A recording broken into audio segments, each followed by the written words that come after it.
Hi everyone, I'm so excited to be here with you today.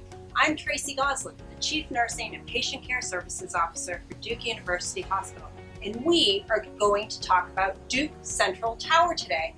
And first, congratulations to Kim Cato, one of the nurses in our gastroenterology clinic who came up with the name. Congratulations to you, Kim.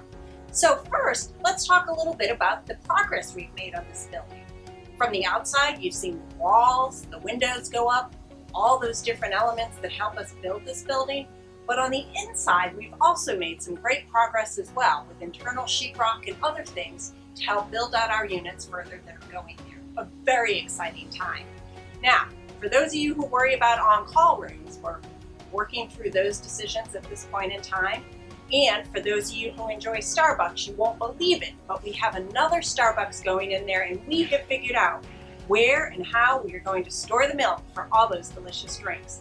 And finally, we're also taking a different look at how do we communicate with people who are entering the building via an interactive communication board. So some very exciting things all in the works.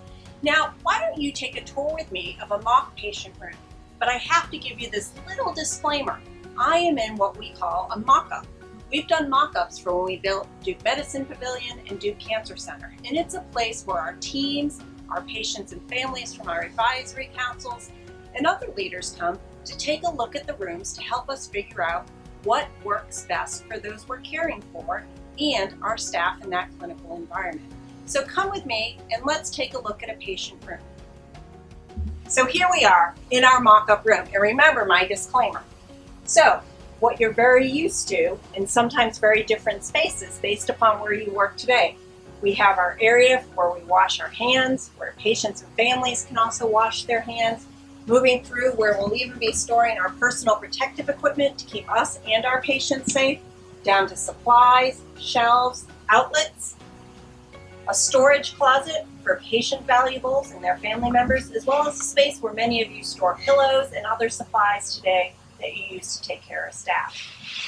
Moving on to next is our patient bathroom, which is very exciting when you think about this, and the ability for our patients to be able to mobilize in there, as well as a shower chair for them to use as well.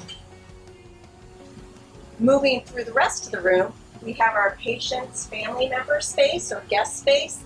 When we think about their experience, this allows them to have their own space. It's not necessarily as close to the patient sometimes as we have in some of our settings today, as well as a recliner, the ceiling lifts that will be in certain rooms, as well as other lighting, much of the equipment you are all used to using to take care of your patient.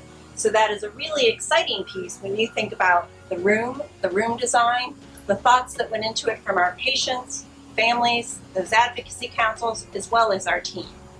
Thank you for taking some time out of your day today to hear about the opening of Duke Central Tower in spring of 2021 with 350 beds. There are many details we are still working out, and we'll be launching different committees within the next month to help us move into this building and operationalize it for our staff, providers, patients, and their families. Stay tuned as more updates will be coming about Duke Central Tower.